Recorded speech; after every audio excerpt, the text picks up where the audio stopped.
उग्रसेन को और अपने माता पिता को कारागृह के बंधन से मुक्ति का दान दिया। भगवान श्री कृष्ण जी ने उग्रसेन जी से कहा, अब आप मथुरा का राज्य संभालिए। उग्रसेन ने कहा, पापी कंस का विनाश तो तुमने किया है, तो राज्य मैं क्यों संभालूं? श्री कृष्ण ने कहा, आप बड़े हैं, अनुभवी हैं, आप राज्य का संचालन कार्य कीजिए। मैं दास की तरह आपके हर सेवा कार्य में आपका सहयोग देने के लिए हमेशा तत्पर रहूंगा। भगवान श्री कृष्ण जी ने जब उग्रसेन जी को राजा बना दिया और इधर प्रभु श्री कृष्ण जी ने दाऊ जी से कहा कि दाऊ, अब आगामी कार्यों की पृष्ठभूमि हमें तैयार करनी है, अभी बहुत कुछ करना शेष है। लेकिन नंद बाबा को ये कौन कहे कि हम वापिस वृंदावन में नहीं जाएंगे? लेकिन नंद बाबा को कहीं से ये पता चल गया, कृष्ण और बलराम दोनों वृंदावन वापस नहीं जाने वाले। नंद बाबा ने कहा, कन्हई मैं ये क्या सुन रहा हूँ, तुम वापस नहीं जा रहा? तुम्हारी मैया को क्या जवाब दूंगा? तुम्हारे मित्र बिलख बिलख कर कह रहे थे हमें छोड़कर मत जाओ, तो उनके पास नहीं जाएगा?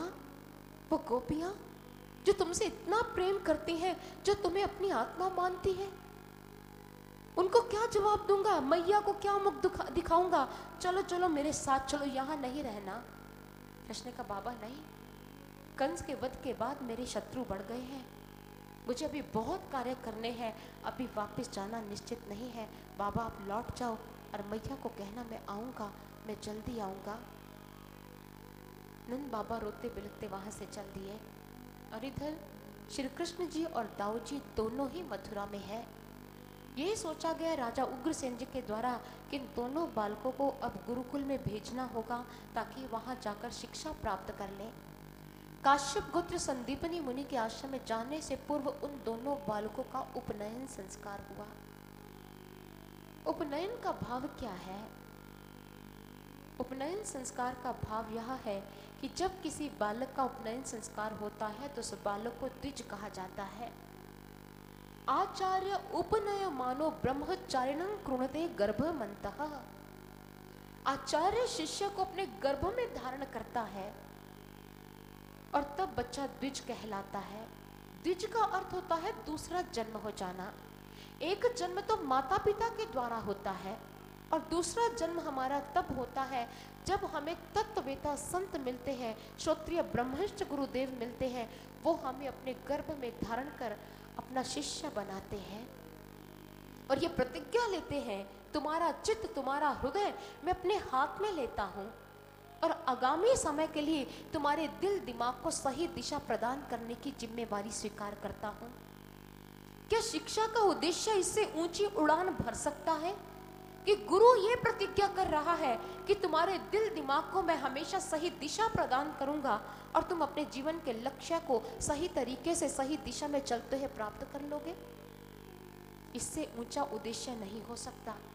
और प्राचीन शिक्षा पद्धति ने इसी उड़ान की पराकाष्ठा को स्पर्श किया था। लेकिन आधुनिक शिक्षा पद्धति जो है वो नेत्रहीनता की शिकार होने के साथ साथ पंख विहीन होती नजर आ रही है। मैकेले द्वारा प्रचारित जिस शिक्षा पद्धति पर चलकर मानव अपने मूल से अलग हो गया, भला वो शिक्षा पद्धति हमें हमारी संस्कृति से कैसे जोड़ सकती है? ये मैकेले द्वारा प्रचारित शिक्षा पद्धति ही थी। अगर भारतीय ग्रंथों के आधार पर किसी तथ्य का प्रतिपादन किया जाता, किसी तथ्य को प्रतिपादित किया जाता तो उसे अनक्रिटिकल, अनसाइंटिफिक, अनहिस्टोरिकल, लीजेंडरी, माइथोलॉजी कहकर संबोधित किया जाता। लेकिन अगर कोई प्राचीन आचार्यों की, भाष्यकारों की कमियां निकालता, उसे ऊंची डिग्री तो मिलती, साथ में अच्छे वेतन वाली नौकरी भी मिलती।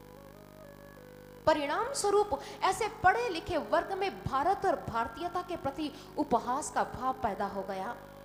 आजादी के बाद कम्युनिस्ट शिक्षाविदों ने हमारे पाठ्यक्रम को ऐसा तैयार किया कि भक्ति भावना और राष्ट्रीय गौरव से जुड़ी हुई सारी बातें बाहर निकाल दी गई।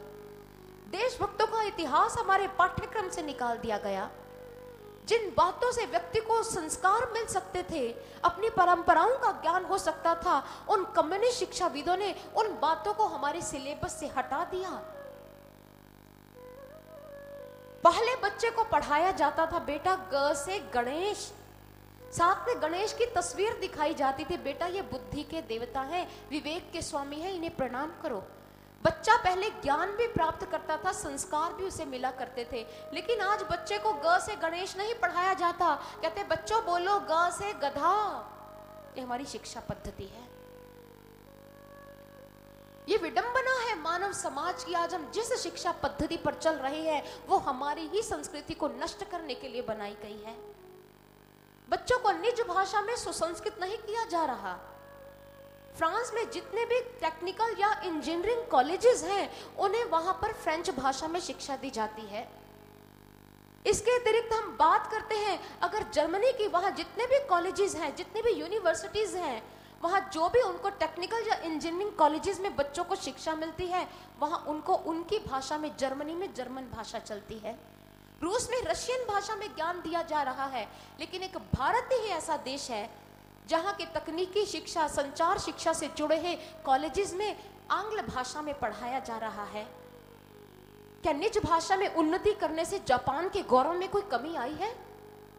फिर हमारे इस देश में इस अनोखे सिद्धांत पर अनुकरण करने के उद्योग क्यों हो रहे हैं?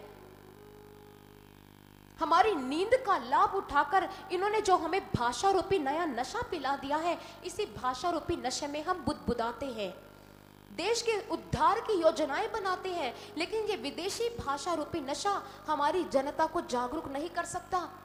सज्जनों, मेरी बात को गलत मत लेना, मैं आंग्ल भाषा का विरोध नहीं करती हूं। आंग्ल भाषा आनी चाहिए क्योंकि अंतरराष्ट्रीय दुनिया में कार्य व्यवहार करने के लिए इस भाषा का इस्तेमाल करना पड़ता है।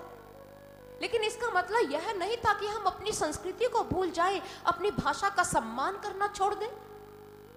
हमने अपनी संस्कृति का अपमान किया, अपनी भाषा का अपमान किया और विदेशी भाषा के गुलाम होकर रह गए। चेकोस्लोवाकिया से प्रोफेसर ऑर्डिनल स्मेकल एक दिन भारत देश में आए। उनको हिंदी भाषा पर ही प्रवचन देने थे। उनको देखते ही स्वागतकर्ताओं ने सोचा कोई अंग्रेज है। उन्होंने आंग्ल भाषा का इस्तेमाल किया, उनका स्वागत सत्कार किया। तो चेकोस्लोवाकिया से जो ऑर्डिनल स्मेकल आए थे उन्होंने कहा, देखिए मेरी भाषा चेक है, या तो मेरी चेक भाषा में मुझसे बात कीजिए या अपनी राष्ट्र भाषा हिंदी में बात कीजिए। आप और मेरे बीच में ये आंग्ल भाषा कहां से आई? ये अंग्रेजी भाषा तो आपकी गुलामी की द्योतक है और इतनी समृद्ध भाषा के होते हुए भी आज आप आंग्ल भाषा का इस्तेमाल कर रहे हैं। आप क्या भूल गए कि भाषा के गर्भ में देश का लोकमन और संस्कृति की परंपरा सुरक्षित रहती है।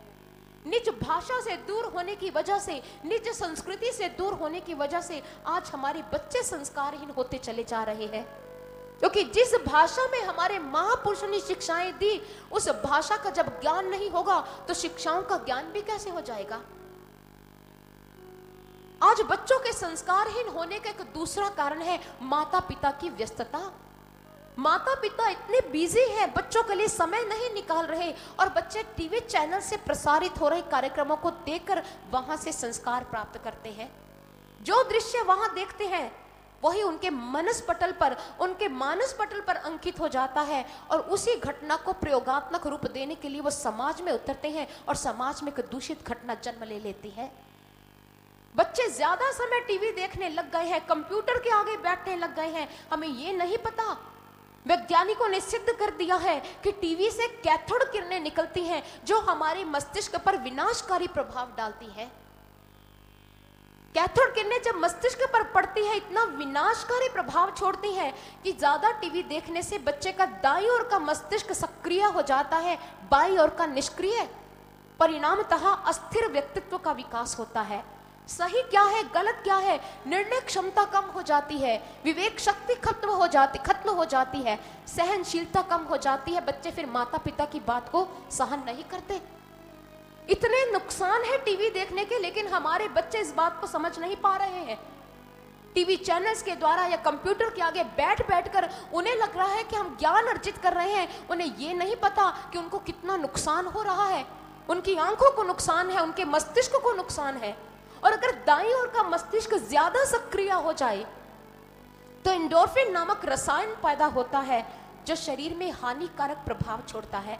ज्यादा टीवी देखने का परिणाम उतना ही बुरा है जितना मादक द्रव्यों का सेवन करने का।